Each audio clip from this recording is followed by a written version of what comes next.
This is Duke University. Global trade and environmental justice. Human rights issues are still. The term Ubuntu. About the Alien and Sedition Acts. Is making inferential discovery. The importance of an archive. The John Hope Franklin Center. If you were to Google the name Jasiri X, you would come up with a list of songs and videos that talk about hip-hop attempting to intervene in the crises that are going on in contemporary life. It's been a long time since we've thought about hip-hop in this way, and Jasiri X is going to join us this afternoon to talk about what it means to be hip-hop in the age of social media. And then we'll also be joined by Professor Ebony Utley, who will talk about the impact of religion on hip-hop. Why is it that Jay-Z is subject of so many rumors of devil worship? Ebony Utley attempts to put some of that in context for us. I'm Mark Anthony Neal, and this is Left of Black.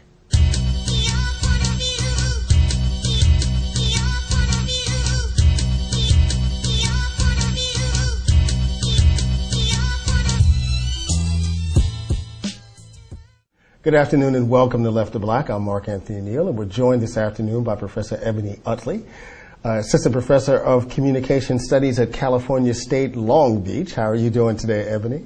I'm good. Thank you. Ebony is also the author of the forthcoming Gangster's God, The Quest for Respectability in Hip Hop, that'll be published by Prager Press next year. And she's also the co-editor of Hip Hop's Languages of Love. I wanted to have you on the show because you're doing some really interesting work today, I think, with hip-hop. I mean, so much of hip-hop scholarship over the last 20 years has been about defending what hip-hop is, explaining to the masses what folks are talking about in hip-hop. And here you've really taken the discussion in very different directions, talking about issues of love and relationships within hip-hop, but also talking about issues of religion in hip-hop. And one of the pieces that you did a few months ago, in fact, on Religion Dispatches, it really caught my attention, was trying to put into context all of this kind of chatter around Jay-Z and his legacy and all this talk of devil worship. And it was a really interesting piece because, you know, it's the one of the things that's really struck me as kind of odd. As I've been telling folks, I don't have an expertise in devil worship, so I don't have a comment to make in terms of, you know, whether or not Jay-Z worships the devil or not. And I've often just kind of passed it aside as just being nonsense on some level. But you really took it to heart to talk about, you know, how a figure like Jay-Z and his success really impacts upon young people trying to figure out what's going on in the world, given the reality that, in fact, there is evil in the world. Could you talk a little bit about your process in terms of that particular piece? Sure, absolutely. For most young people, well, for everyone, times are hard. Yeah. Economically, times are very hard. So when the social environment starts to change, people start to look for answers. So conspiracy theories are more likely to be found when people are not sure what's going on, and they're definitely not sure what's going to happen in the future. So I think the social conditions are ripe for conspiracy theories in general. Yeah. I think the reason why the most popular conspiracy theories have to do with hip-hop and the occult and the Illuminati is because now we have lots of black and brown men who are starting to make money, real money. They're starting to encounter wealth, and I think that makes lots of individuals uncomfortable. So when white folks could identify themselves based upon their racial status, class didn't matter as much. But now, because class is tenuous for everyone, whiteness isn't enough, so you have to be white and you have to have money, and when they're African or just as much money as whites, then we have to find new ways to explaining it. And the best way to take someone down a peg or two is to say, well, you only have your money because you worship the devil. Why Jay-Z, right? Why not 50 Cent? Why not Russell Simmons? Why not Diddy? Why do you think Jay-Z in particular has, folks have latched onto him, and Beyonce to a certain extent as kind of the figures of the occult in this particular moment? In a sentence, because Jay-Z was on Oprah. That's mainstream. That's as mainstream as it gets. 50 Cent is still sort of in his hip-hop world. He does business dealings that are not quite mainstream, but as soon as Jay-Z sat on that couch, things changed. And when Decoded came out and he walked all over the United States on tour, very mainstream, very NPR, very New York Public Library, he's entering a mainstream era that the other folks simply haven't done in the same way. And that raises some interesting questions also, because on the one hand, you know, you're talking about a structure of white privilege that is trying to protect itself on the one hand, as folks like a Jay-Z or even an Oprah in a different kind of context are encroaching upon that space. But at the same time, you have young folks on the ground who are trying to figure out what this is about also. And, you know, if we go back 20 years or so, I mean, if we ever thought about in 1990 about hip-hop, what hip-hop would look like when it grew up, to some extent, that's exactly what Jay-Z represents at this moment, right? You know, hip-hop, all grown, mainstream, you know, responsible, you know, literally taking care of business in the broadest sense of the term, but yet folks have now achieved this kind of mainstream success, and they still have to continue to explain why they need to be in the room or can be in the room. Yes, absolutely.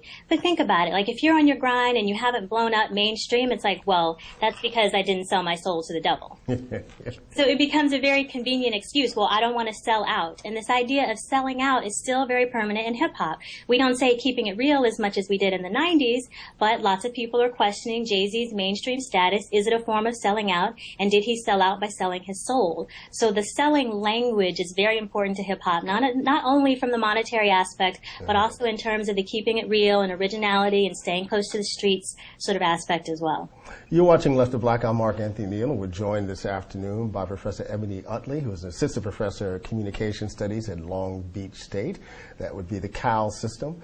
She's the author of the forthcoming The Gangster's God, The Quest for Respectability in Hip Hop, and also the co-editor of Hip Hop's Languages of Love.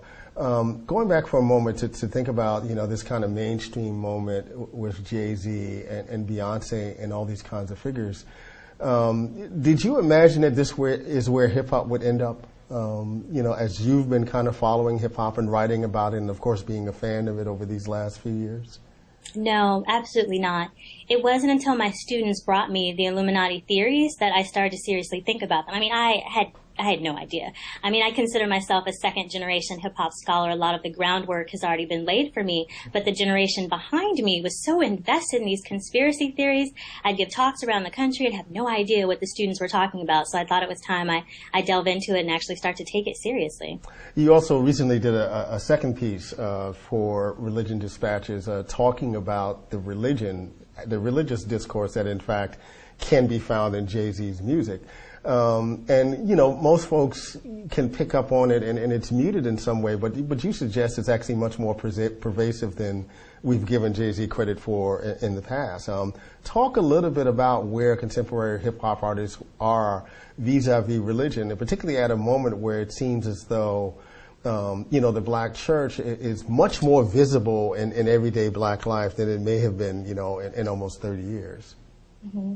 Well, religion is people's ways of making sense of their environment, sort of making sense of their lives and making sense of the world.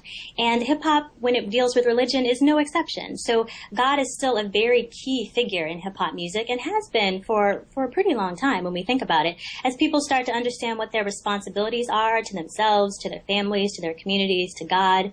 When individuals are faced with death, trying to figure out what happens after death, is God going to be a forgiving God? Is God going to be an understanding God? And then with the advent of the bling era, which I argue that Jay-Z sort of helped to usher in the late 90s after Pac and Big died, God is linked to capitalism as well. Like, I make money because God wants me to. These God-given talents sort of... Gospel prosperity, yeah. Absolutely. I turn them into talents and I build more wealth for future generations. So God has always had a role in sort of understanding what's going on, in particular dealing with death and also dealing with sort of justifying making money. You're watching Left of Black, and we're here with Professor Ebony Utley of University of California State University at Long Beach, a professor of communication studies. Ebony, tell us about this new book, The Gangster's God, The Quest for Respectability in Hip Hop. Yes, it actually has a new title. Okay. So the new title is Rap and Religion, Understanding the Gangster's God. Hopefully that will be a bit more accessible. Yes, I get it. And the book talks about rap and religion. Sort of, it talks about the history of the pairing between the two, and it also talks about God. It's a rhetorical analysis of how rappers talk about God and why rappers talk about God. So the book is not building a hip-hop theology. It's not as much about Christianity or Islam as it is about how people talk about God and what those conversations and discussions with God mean, not just for individual rappers, but for us as a society. And how did you come to this work? Was this something that was just of interest to you? And you, because in some ways, it really does kind of fill a vacuum. There is not a whole lot of scholarship at all about the way that hip hop artists just process, religion in their everyday life. We always joke about the shout out to God at the Grammy Awards or the Source Awards. But what brought you to this particular subject matter? Believe it or not, when I was a graduate student at Northwestern, I started out studying 19th century public address. So I was interested. It was Northwestern, very traditional. Yes. I was interested in abolitionist rhetoric, and then I did some work on Black Power. I did some work on King. And I was looking around. I was thinking, I love social movements. I love urban America. I love Black people. Where is the new movement? And that new movement was rap music for me. Right. And then thinking back, too, to all of those other social movements, God has always been a big push in the abolitionist rhetoric and the civil rights, also in Black Power in different ways. So I decided to bring God along with me. So the current book is actually sort of a revisioning of my dissertation, which was a case study of 3 death row artists and their talk about God. And what are you going to be working on in the future? In the future, I'm working on a pop culture anthology. I'm actually under contract to do that. I've got some more stuff in my head about hip-hop and love that I really want to work through. So we'll be doing this hip-hop relationship religion thing for a while. Thank you. Well, it's been a pleasure having you on Left of Black, Ebony. You've been watching Left of Black. I'm Anthony Neal. We're joined this afternoon by Professor Ebony Utley, who is Assistant Professor of Communication Studies at Cal State University, Long Beach, and the author of the forthcoming book on gangster rap and God and religion. Thanks again for joining us this afternoon, Ebony. Thanks for having me.